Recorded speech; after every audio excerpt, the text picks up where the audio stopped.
sleep deprivation doesn't stay in the bedroom. It leaks into your metabolism, into your brain, into your mood, into your patience, into your confidence. And the wild part is that most women never really connect it back to sleep. Hey there, sister. Welcome back to the Period Whisperer podcast. Okay, if you have ever said, I don't know what's wrong with me lately. I feel off. I'm more irritable than I used to be. Why can't I lose weight when I'm doing everything right? Then this episode is for you, because sleep deprivation doesn't stay in the bedroom. It leaks into your metabolism, into your brain, into your mood, into your patience, into your confidence. And the wild part is that most women never really connect it back to sleep. And since this podcast is all about you better understanding your body and the messages she gives you, think of today's episode like your Duolingo or your Rosetta Stone for learning the language your body speaks to you through sleep deprivation. Now, this is episode 3 of our 4-part Get Some Sleep mini-series, and I want to zoom out for a second. In episode 1, we talked about how sleep is the canary in the coal mine, the first system to break when your body is under pressure. In episode 2, we unpacked wired but tired, why you can be exhausted and still unable to rest, and how cortisol patterns and nervous system stress are usually the thing driving that. And today we're talking about what happens when sleep loss spreads, because it doesn't politely stay in its damn lane, if you know what I mean. Now, here's the truth I want you to hear clearly. This isn't you losing it, right? Your nervous system is running without backup. Like when sleep is compromised, your body shifts into survival mode, and survival mode has consequences. And yes, I know when we were younger, we had more capacity. We just have been through so much more. By the time you reach your 40s and your 50s, your body has been through a hell of a lot more than it had in your 20s. So our bandwidth, our capacity for stress is significantly decreased. And at the same time, as our hormones shift, that's an added layer of chaos going on inside of our body. I often think about sleep deprivation and this stage in life. And I think, the irony of being a sleep deprived mother is the fact that we went years, if you have kids and babies, or maybe you work shift work, you likely already are very familiar with nights without good quality sleep. And then you think you're going to get a better shift at work, or you think your kids are going to grow up and start sleeping through the night, and you think, oh, it's going to be all better. But now you're in this midlife shift, and you become what one of my favorite clients says to me, I am a sensitive snowflake and I hate it. And I completely appreciate that. My body is the same. I'm very sensitive to any change. The other night I had a conversation with my 17-year-old at 9:30 p.m. And I think I maybe even said this on my last episode. So I had another week when this happening. And that conversation, a bit of stress in it, that alone made it hard for me to sleep last night. And it was very, very frustrating. And I think it's really important if we can take a step back and kind of give some appreciation to our body. Our hormones shifting during this time is stressful on your nervous system. So we need to bring back some big time calm. And I really want to preface this episode by reminding you that calming your nervous system, calming your body, coming back from sleep deprivation, man, that takes time. So although I wish we could buy patience from Amazon, I have desperately looked for it. Try to have some patience here as you work on this. It is going to take some time if you've been in a sleep deficit for a very long while. If you've been going through a longer period of stress in your life where you haven't been sleeping very well, or your hormones have been bajiggity for a while, or you don't know what's going on and you haven't been sleeping. And by sleeping, I mean a quality 8 hours of sleep. Even waking up once to pee, which can be normal at this age, is disruptive to our deep sleep. And another reminder that 10 p.m. till midnight is actually worth 4 hours of deep sleep. So if you're going to bed late, you might be missing some of that window. We want to take our opportunities and plan accordingly. But let's start this episode with talking about sleep and weight and that connection and kind of the messages that happen in our body from sleep deprivation, because I think this is where a lot of women first panic, right? We start to put on weight. I know for me, I was put on like 15 to 20 pounds when I had changed nothing, but my sleep was in the toilet. When sleep is short or fragmented, right, when we're not getting enough or it's disrupted a lot, leptin drops. And leptin is our fullness hormone, right, our satiation hormone. Ghrelin really increases, and this is your hunger hormone. And I think when we think about this logically, like, why am I all of a sudden hungry all the time? Or you can't actually even control your cravings or having a lot more food noise. It makes logical sense, right? Where do we get our energy from? We get it from sleep, we get it from nutrition, we get it from joy and pleasure. So if you're not getting it from one of those key areas, your brain's going to turn up the desire for more energy from somewhere. And it's probably going to be food, because that is the one thing we can seem to control a little bit more in our life. But also when we have fragmented sleep or poor sleep, insulin sensitivity decreases. That's when we start to have more, weight gain as well. And our cortisol, of course, stays elevated, which, by the way, messes with your sex hormones, amidst a myriad of other things. But certainly when we're talking about estrogen and progesterone, it really crushes out that progesterone, causing a hormone imbalance. That means you are feeling hungrier. You are feeling like you crave quick energy. So it becomes difficult not to just crave simple carbohydrates. You store fat more easily. Why? Because your body is like, whoa, I'm in an energy deficit. Where am I? I need to make sure that I am prepared. Your body is beautifully designed to survive. She's a badass. So she's thinking ahead 10 steps. And she's like, well, for the last 10 nights or 10 years, I haven't got enough energy from sleep. So I need to start driving up this need for more food, and I'm going to store that sucker and slow your metabolism, right? And you start thinking, I must need to eat less and work out more. And I get that. That is what we've been trained into us. But this is why calories in, calories out doesn't work when a body is not in homeostasis, when it's not in a happy, balanced place, when we don't have sleep quality.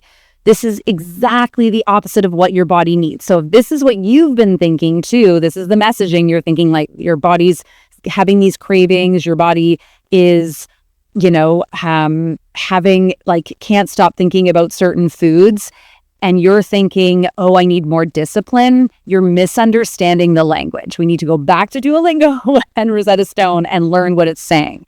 So here's what you can do. Before adjusting calories or workouts, ask yourself, how consistent has my sleep been for the last 2 weeks? If the answer is not great, and not great means anything less than a pretty decent 8 hours most night at consistent intervals, then your weight loss strategy, deciding to cut back on calories, deciding to increase calorie burn, is a really bad idea. And I really like to think about this, again, if you imagine when your body is feeling stressed, when she is in survival mode, really picture yourself like you are in the show Lost, in the Hunger Games, on a deserted island, because this is where we can start to respect the fact that, oh gosh, I'm scared, right? When you're in an area where you don't know how you're going to get your main essentials, we get scared, and ultimately we start to conserve. You're not going to sleep very well if you're on a deserted island or in the Hunger Games or in the game of Survivor, are you? You're not going to think it's a very good idea to go for a run and burn the only caloric storage you have. That's what's happening inside of your body when she starts to have limited energy access through sleep. Now, let's consider something like brain fog or emotional reactivity, because I hear this a lot from people, and I've experienced this myself for sure. When I have not slept, look out. I can handle, having to miss a meal if I have to, but if I have not slept for a night or two, I am not the nicest person around. I feel like my emotions just go off. I have less bandwidth. And I definitely get that brain fog, that where's that word? Where's that word that I'm looking for? Sleep is when your brain really cleans house, right? It's when it consolidates memory, when it regulates emotion, when it clears your metabolic waste.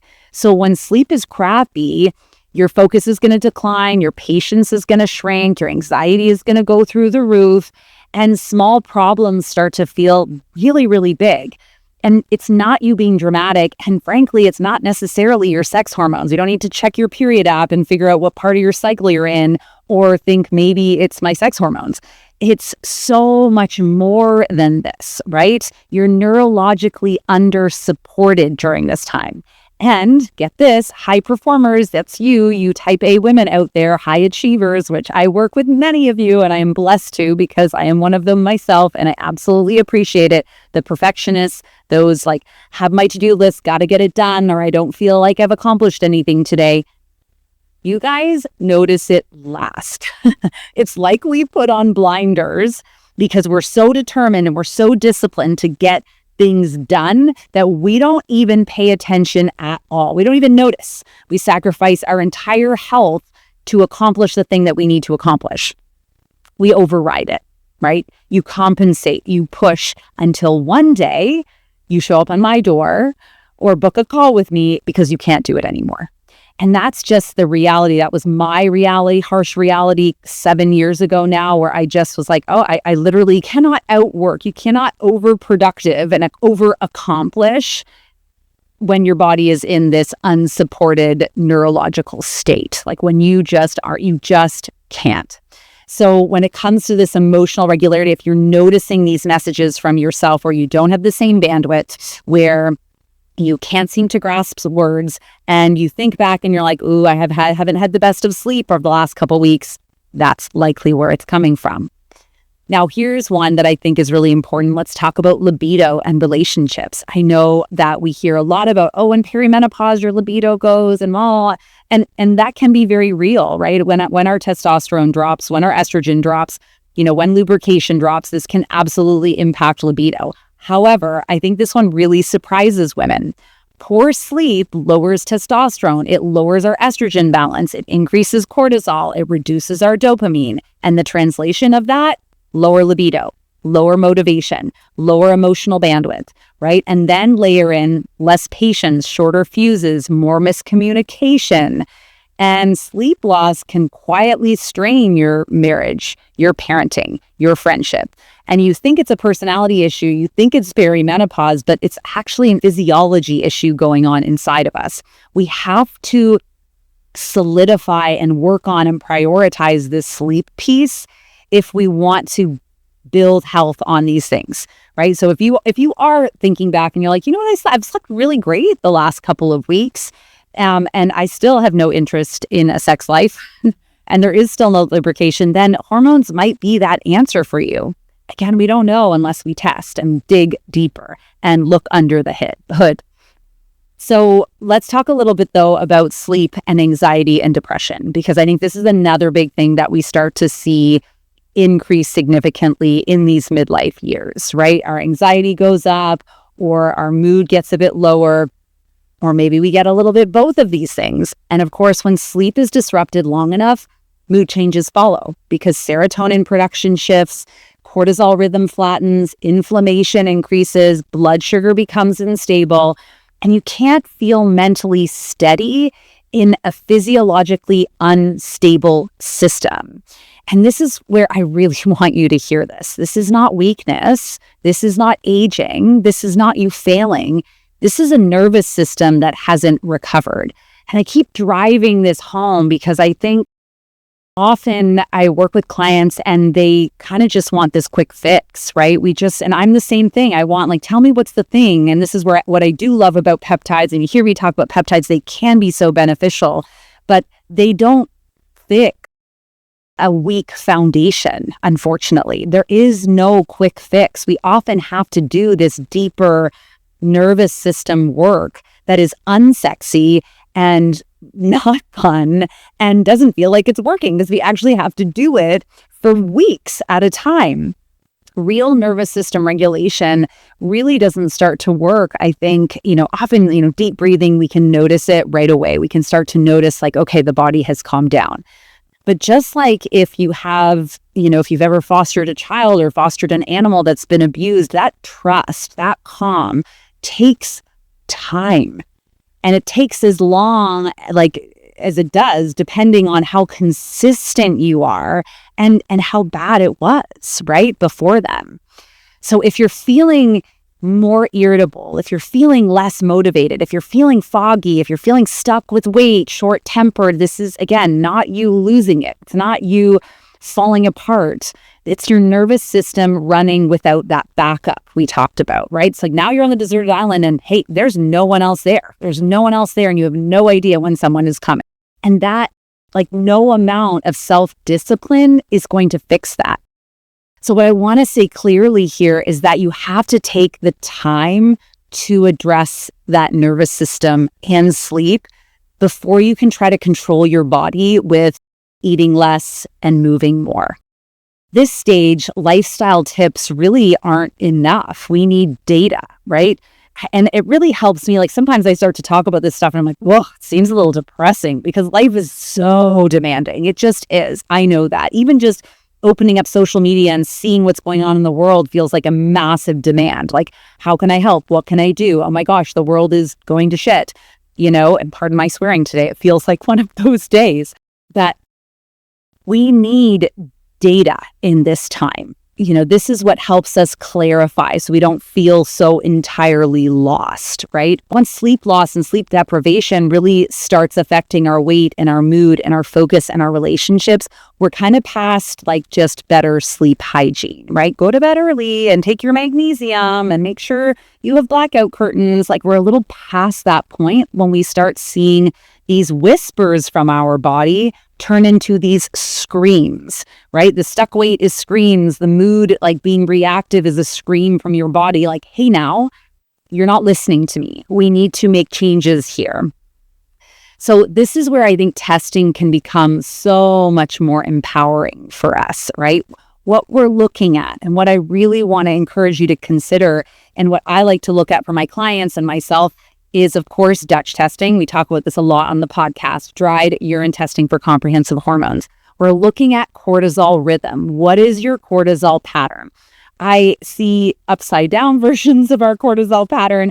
I see major spikes in the morning for those women, especially who wake up and do a fasted workout, a nice intense workout fasted. I see a huge spike, which means we have a massive drop in the afternoon and we're just totally tanked and exhausted because there's just not the stores available there. And we get to see that in data.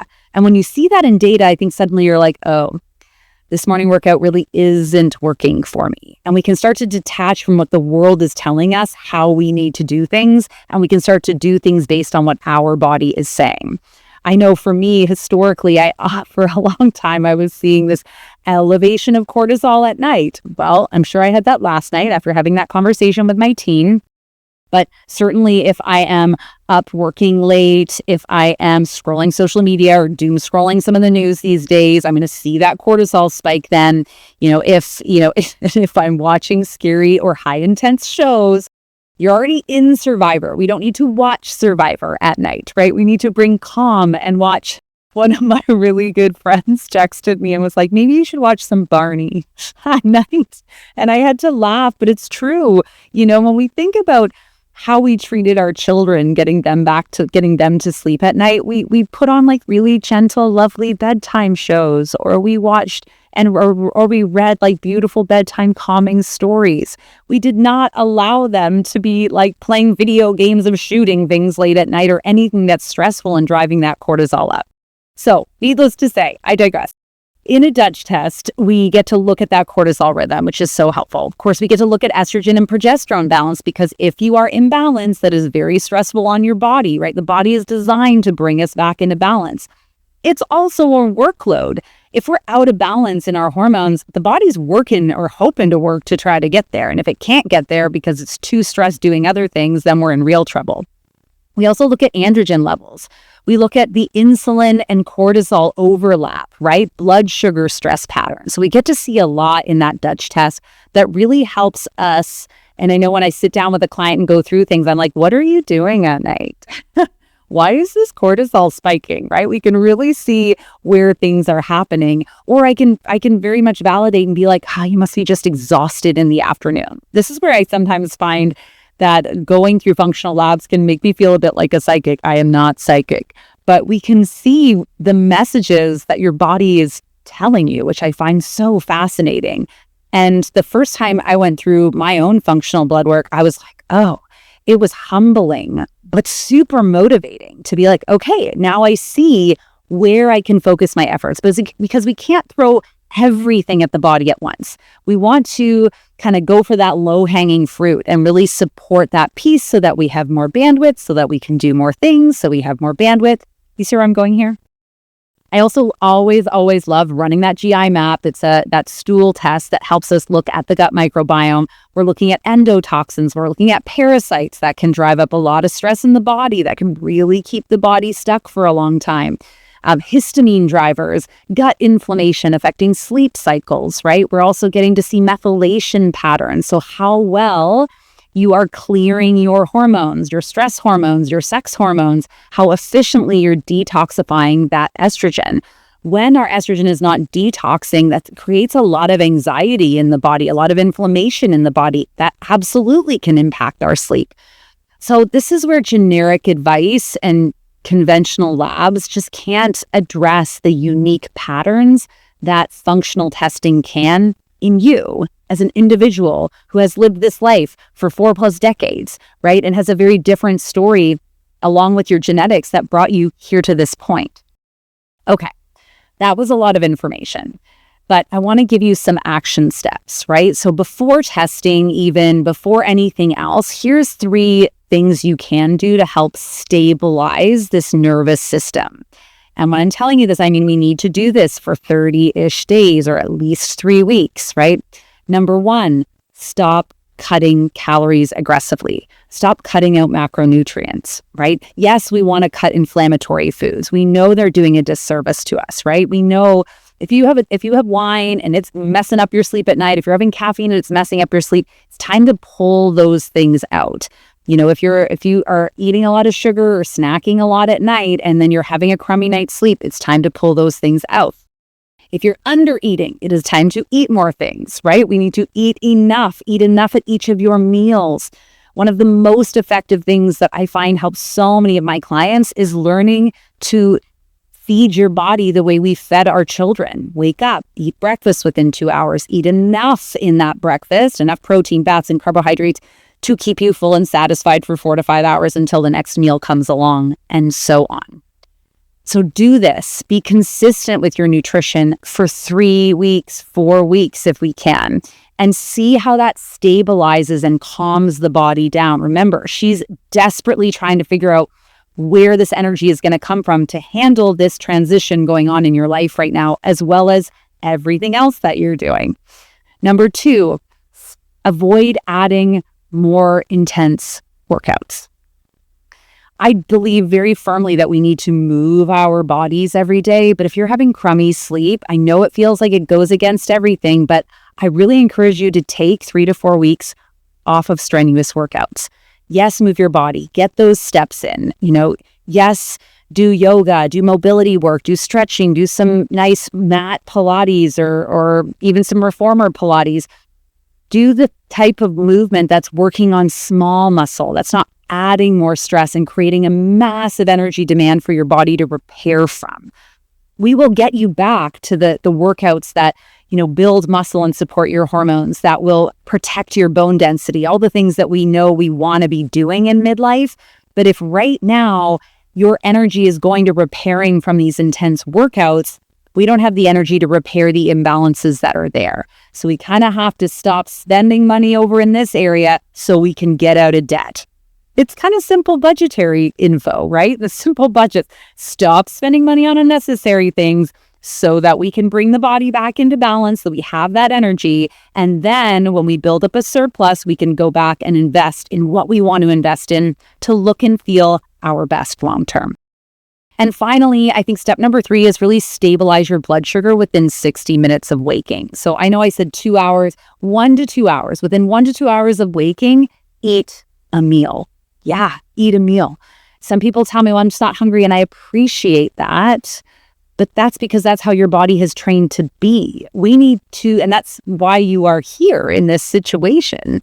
We want to train the body to be stable. And in order to do that, we got to eat. We got to eat within a couple hours of waking so that your body has that energy going into the day. And it's almost like you're pre-feeding her. Even if you're not that hungry, you're pre-feeding your body and teaching her, oh, wait, I have energy. I have energy in the stores, so I can use this energy. I can use it to heal. I can use it to function. I don't need to store it. I don't need to slow down the metabolism. And then the body starts to feel safer. These are small nervous system wins that create really big momentum for you. All right, sister. If this episode felt uncomfortably accurate for you, this is your sign, right? You don't need more willpower. You don't need more discipline. You need clarity. So I want to encourage you, if you are feeling like you are just doing all the things and going nowhere, to swipe up and book a clarity call with me now, a hormone breakthrough call. It is a free call. I am not there to sell you anything, but I am there to help you understand if functional lab work is going to be beneficial for you. Let's look at what testing makes sense for you. Dutch, GI map, minerals, blood work. What is it based on your life and your body and your symptoms and what you want to achieve? Like, basically, we need to know, where are you at and where are you wanting to go? And then we can decide what the best labs are for you. Next week is our final episode in the sleep series, okay? And we're talking about something that I think might ruffle a few feathers. It's why we're going to go more deeply into why sleep hygiene isn't enough for you, right? Why you can't just take your sleep supplement and make sure that you read instead of watch TV at night and climb into bed and get a beautiful night's sleep. We're talking about what actually moves the needle here for you so that your sleep issues become non-existent or less existent. Because right now, I think your sleep issues, if you're having them, are deeper than these habits. You're going to want to hear this one, so make sure you come back for the episode to listen to what's going to move the needle. And just remember, sleep isn't about feeling rested. It's about whether your body feels safe enough to repair, right? And when it doesn't, everything else starts to wobble in your life. We fix that by listening to what the messages are, ideally before they become screams. But if we're screaming at you, we can walk that back and figure out where that is. And getting data. We need the data. All right, sisters, take this episode, go and do one thing today to be more in your life and not just less on a scale. And we'll catch you in the next episode. If you're 35 plus and ready to stop guessing, start understanding your hormones, and feel your absolute best, hit subscribe. That's what we do here.